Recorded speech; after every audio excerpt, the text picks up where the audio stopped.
So, in total, I saw 24 gaylords, or large cardboard containers of ballots loaded into my trailer.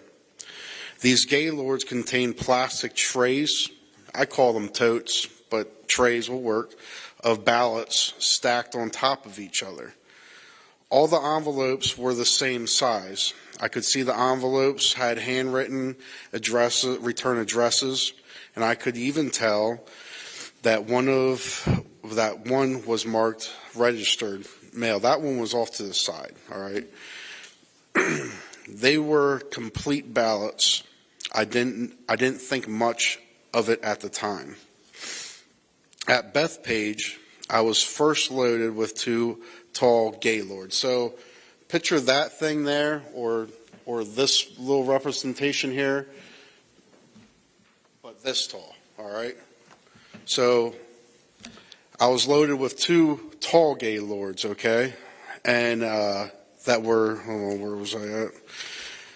That had mixed mail pieces bound for Lancaster. These gaylords were loaded first because they would be the last off my trailer. The remainder of the truck was loaded with complete ballots bounded for Harrisburg. I then drove to Harrisburg with the ballots. Usually I offload in one of the 7 docks every day, but not on October 21st. I wasn't allowed to offload. That's different. Whenever I pull into Harrisburg, I go around and I get my dock and I get unloaded and then I roll out. Not that day, all right? Not that day. Instead, I was made to wait for roughly 6 hours in the yard, from 9:15 a.m. to 3 p.m. This really ticked me off, all right? Because my brother was in town. He just moved back up. And I wanted to spend some time with him. I tried to get the attention of postal workers, but no one would tell me what's going on. All of this was weird. I arrived at about the same time every day. The expediter scans all my seals and barcodes, and they unload me. But for the first time, but from the time I first arrived in Harrisburg from Bethpage, everything got weird. None of that happened. After waiting 6 hours, I went inside to figure out what's going on. I was told to wait for the transportation supervisor. This was also weird.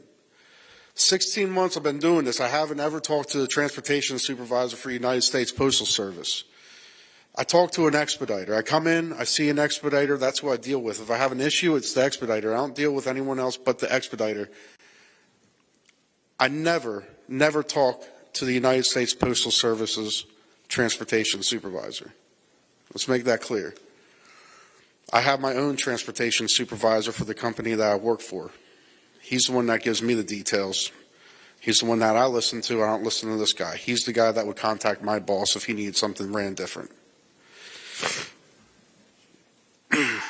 I've never spoken with this transportation supervisor from the United States Postal Service. They don't speak to people like me. He's a top guy. He's the kind of guy that would speak to my boss, not a trucker like me. The supervisor told me to drive to Lancaster without being unloaded in Harrisburg.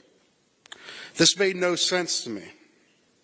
I knew the ballots were loaded for Harrisburg, and that if I was to go to Lancaster, they would have to off-unload my those pallets in Lancaster to take off Lancaster stuff, to put the ballots back on the trailer, to send it back to Harrisburg. Doesn't make no sense.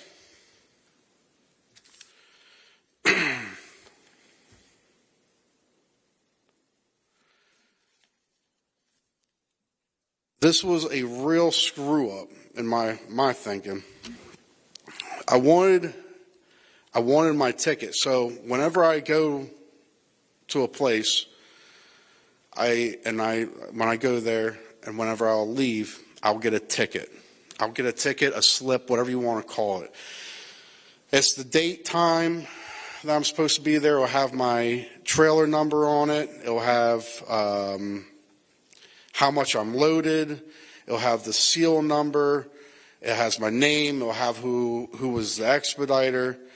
So I wanted my ticket, my slip. I call them tickets. Some people call them slips, okay?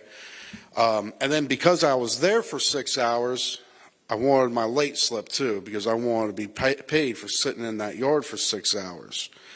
So I wanted the ticket and the late slip for stopping in at Harrisburg. Also, I wanted it because if they're telling me to take this load to Lancaster, I don't want to pull up the Lancaster of Harrisburg crap and be like, yeah, they just told me to come here and not have no ticket, because they don't look like I just came straight here, you know. Just to prove that I was there. And so others would know I wasn't the person that screwed this up. A ticket is always provided to a driver when they arrive at a United States Postal Service facility. It proves you were there. The transportation supervisor refused to give me a ticket and told me to leave. I then demanded he give me a late slip, since I wanted to get paid for the time I was sitting there. And waiting for them to offload me. He refused to give me that too. He was kind of rude and wouldn't explain anything to me. He just told me to go to Lancaster. I then drove to Lancaster, unhooked my trailer in its normal place, and then drove my truck to where I always park it, in a nearby lot, and then I went home. The next day, it just got weirder. As I arrived at Lancaster's United States Postal Service facility with my tractor, I went to hook up to my trailer, and my trailer was gone. Not there no more. 10R 1440. Since I started driving that Bethpage route, I've always had trailer 10R 1440. I like that trailer. It was a nice trailer.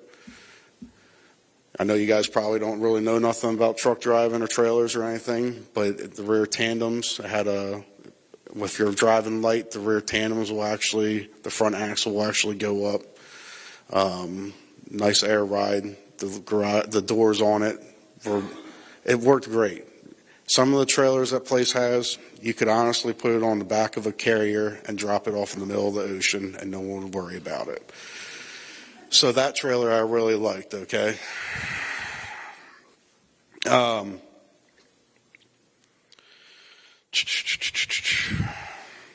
What happened on October 21st was a series of unusual events that cannot be a coincidence. I know I saw ballots with return addresses filled out, thousands of them, thousands. Loaded onto my trailer in New York and headed for Pennsylvania. At first, I didn't think it was a big deal. In fact, I thought it was really awesome. I really did. I was like, sweet, I'm doing something for the presidential race. You know, this is cool. But as things became weirder, I got to thinking and wondered why I was driving complete ballots from New York to Pennsylvania. I didn't know why, so I decided to speak up. And that's what I'm doing today. Thank you.